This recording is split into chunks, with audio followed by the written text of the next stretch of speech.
ஆல்டிஎம்ல assembly drawing file எப்படி generate பண்ணுறதுன்னு பார்க்கலாம்.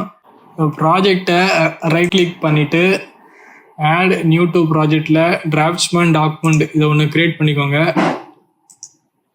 ஸோ இப்போது இன்சர்ட் போர்டு அசெம்பிளி வியூன்னு இருக்கா, இதை கிளிக் பண்ணி ஒரு வாட்டி ப்ளேஸ் பண்ணிடுங்க.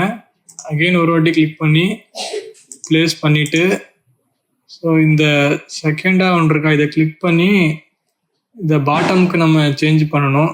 இந்த வியூ சைடு இருக்க அந்த டாப்ல இருந்து பாட்டமுக்கு சேஞ்ச் பண்ணிக்கோங்க. ஸோ அகெயின் இதை கிளிக் பண்ணி இதோட ஸ்கேலை நம்ம பெருசாக வச்சுக்கலாம். இப்போ 5:2 வச்சா நமக்கு அந்த அசெம்பிளி டிராயிங் வியூ வந்து பெருசாக காட்டும். ஸோ அதே மாதிரி பாட்டம் சைடுக்கும் பண்ணிக்கலாம் 5:2.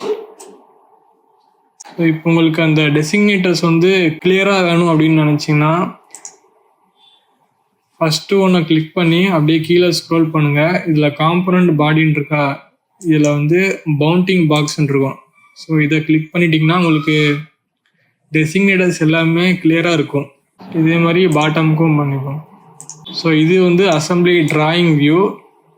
3D வியூ வேணா கூட நீங்கள் பண்ணிக்கலாம் இதுலேருந்து.